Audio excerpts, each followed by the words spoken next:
Hey everyone. So recently I saw a statistic that shown that the US national debt had reached an eye-watering 38.1 trillion. And I just wanted to go through some numbers with you to show, number one, how big this is, how shocking this is, but more importantly, how unsustainable this is. So let's go through some quick numbers. Now that number there, that would equate to over $110,000 for every single citizen, right? It would equate to $328,000, well above that, but over $328,000 for every single taxpayer. Okay, now let's look at debt to GDP ratio and how that's risen in America. Bear with me, I'm going to read some numbers. So in 1980, America's debt to GDP was 34.7%, pretty healthy. By the year 2000, that had gone up to 55.51. It's been rising, but again, it's not too bad. Fast forward to now, 25 years later, that's 120%, or 120.95% if we're being correct, and growing. Usually when nations pass that amount of debt to GDP, they can't pull it back. It's over. Like, you're going to struggle from that point. And I want to look up again. We're going to go through the actual numbers. So listen to the numbers and how much they've been rising and how quickly. In 1990, the US debt was only 3.2 trillion. By the year 2000, 10 years later, 5.6 trillion. By the year 2010, 13.5 trillion. By the year 2020, it had jumped up to 27.7 trillion. And obviously today, 38.1 trillion. These numbers, they're not just going up, guys. If you'll notice, they're snowballing. It's becoming quicker and more indebted. Wait till you get to these statistics now, because these are some of the scary ones as well. So this is to do with the interest payments on all of that debt. So this isn't to lower the debt payments that the governments are making to get the debt down. This is just to service that debt. So the debt isn't even being chipped away at. It's just to service the debt. So let's go through some of these numbers. In 1990, to service the interest on the debt was 184 billion annually in America. By the year 2000, it was 223 billion. The year 2010, it actually dropped to 197 billion. By the year 2020, it was 345 billion, so it's jumped up somewhat. But get this, so from 2020, 345, now 2025, 970 billion. Now to put that into perspective, the entire US military industrial complex annually is 886 billion. So the mounds of interest now has got to the stage where it's more on just dead payments, just to maintain the interest payments on this debt, is more than America spends on its entire industrial complex, on its war efforts. And on top of that, America spends more than the rest of the world combined on its military. So it already was an astronomical figure, but yet that debt is rising. Now have a think about that, and have a think about that as a chart. That's going like right up. It's gone parabolic. This is completely unsustainable. Now I know a lot of people in the past call for things like a complete crash, hyperinflation, and the problem isn't so much with the content of what they're saying, it's the timing of what they're saying. If you say that 20, 30 years early, nobody cares. You're just a man shouting into the wind about debt clocks and how bad things are. But we're truly at a point now of peak saturation where governments are getting to the point where they can't even afford the interest on the payments. They're getting to the point where how can any economy, and this isn't just an attack on America, in the UK the debt's the same, other Western nations, France, etc., they've all fallen for the same trap, down the same debt holes. But how can you grow an economy when such a large portion of your indigenous tax base has to go and pay interest payments? You can't grow. That's the whole point. The system was designed this way by evil, bad people. We don't have to live under this system. And I'll bring it up again. Central banking is pure evil. It's run by a very specific interest group. This group have been kicked out of 109 lands for doing this type of stuff. They always get caught in the end, and then they get ousted from other countries. But this group control it, and they set it up in such a way where it ends up like this. All of the money flows back to them. They consolidate power and control, and then inevitably people are so poor, so broke, so angry, there is inevitably some type of revolt, and then they have to get kicked out. You know what I mean? They have to have the wheels of industry, they have to have the levers snatched out of their hands, and that's where we're at in the Western nations. We are at a point of where all of our debts now are unsustainable. We can't pay them. At the same time, you need more growth, but you can't get any growth because so much money is wasted on the interest payments to these debts, which goes back to banks anyway, which again are run by these groups. So we're paying interest to these people in this kind of debt serfdom that is none of our making. Now, don't get me wrong, your average citizen has to take some accountability in the form of you elected these types of governments after governments after governments who were more than happy to take debt out in our name and perpetuate this problem. But the fundamental system is broken and we need to get away from it. And we're at a stage now where this system it's very near its end. I can't put a date on it. I'm not that good. If I could, my God, I could make billions. But we are close now to some type of end game. It's a lot closer now than it's ever been. So this isn't one of them wild-eyed things where you shout out that it's going to collapse in, 6 months.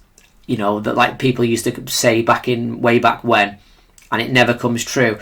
You only have to look at where this is leading. Is any Western nation looking to get the debt down?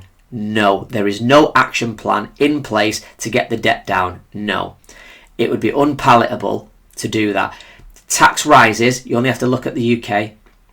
Tax rises and wealth grabs, etc. They go down like a lead balloon. They're not popular in any Western nation. So is there more room for tax grabs and trying to squeeze more juice out of people?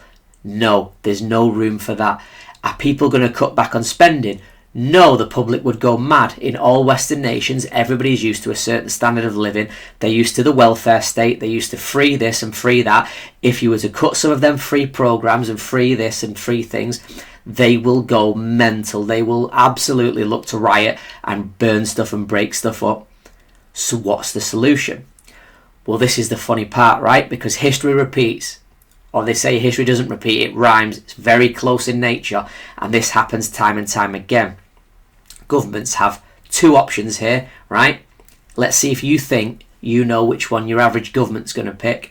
A government can go bankrupt, declare bankruptcy, end up the laughingstock of the world, default on its debt, have to negotiate with the creditors, have to sell assets, be humiliated on the world stage, or they can opt for severe inflation and essentially they shimmy all that debt and all that problem onto the taxpayer and onto the consumer, onto the everyday person who doesn't know how to escape a high interest environment. Yeah, you guessed it. Governments are going to opt for the second one. They can just pretend that they can usually use a backdrop of a war. That's why I think there's an element of why Western governments want to really ramp up this war with Russia. Because if you can use a scapegoat like that, the reason that this inflation is out of control is because we're in wartime, you see. There's this massive war that's going on around the world, that's engulfing the world. If you can drag nations into something like that, you have a scapegoat. So instead of looking at hundreds of years of accumulating loads of debt, living way beyond your means, inventing welfare states that frankly shouldn't have never existed to this point, and that type of thing, you get to just go, it was that war. That's the reason why inflation is absolutely run away. But the key there is, that's the context, but what they get to do over the period of years is it absolutely destroys your wealth and it destroys your purchasing power, especially if you don't know how to best protect your money. And in such an environment, the best ways to protect your money are to tie them up in things like hard assets, your home, gold, silver, precious metals, actual physical items that can't be devalued. It's basically by keeping your money in various forms of cash or accounts where the interest is very low. If if in the backdrop inflation is at 20%, the government lies to you and tells you it's only 6%, but the real inflation is 20%, and your money's sat in an account that's only earning 2% interest, you only have to sit there and do the maths and work out over a few short years of 20% interest, 20% inflation burning through your money while you're only earning 2% interest. You could come back in a few years' time and your money's completely halved. You would only get half of what you would have purchased just a few short years ago. Carry on a few more years and eventually they'll have taken 90% of your purchasing power, which means you went to work, exchanged all your labour and all your time for that money, and they've now eviscerated it into nothing. They've essentially just tricks and games. They've taken your wealth that you wanted to store. You would have rather have spent that on you, on your family, on things that you wanted at a later date, and you've not been given that right. You've had that stolen from you, and that's the whole point in the game. That's why central banks can use this thing of inflation. That's why we live in a debt-based society, in a debt-based economy, because it works well for the banks, and the banks are occupied by a certain group that we've mentioned before, and that group have total control. This game needs to come to an end. The more people know this, the better. People need to start understanding how their monetary system works. Right now, it's very popular in the Western Hemisphere to indiscriminately blame the rich or corporations. And I get it. Look, I get it. It's nice, easy, low-hanging fruit. It's the idea that they've got too much. You as a poor person get to define what too much is. We simply blame the corporation or the big business or what have you. And then we say, we need to confiscate it. We need to confiscate it. And then if we just distribute that amongst poor people, everything will be great. The only problem with that is somebody who needs food today needs food tomorrow, needs food next week, he needs food in a few years' time.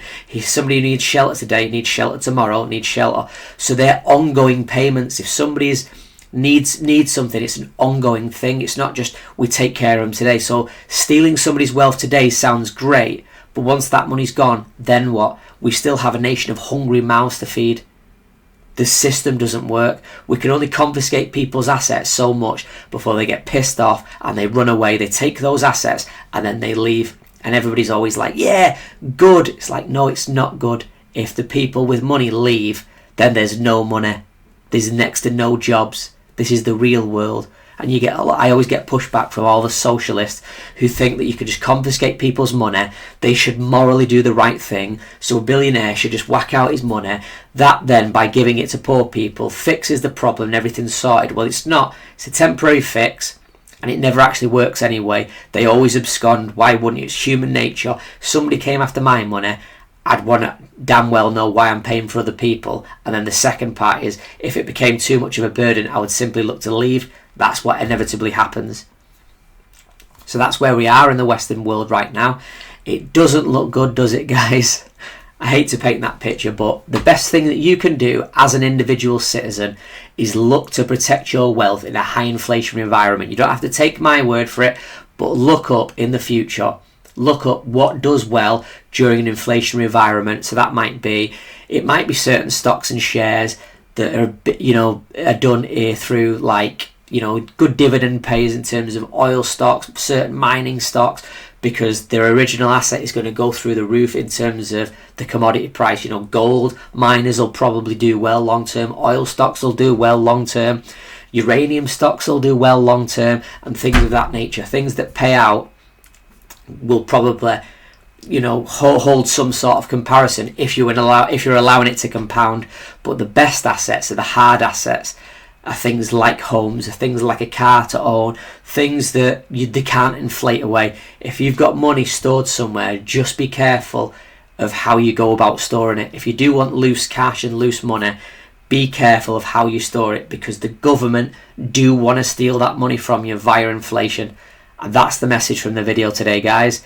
It was a long one. It was full of statistics and information. I do hope that you enjoyed it, though. If you do, leave a comment below.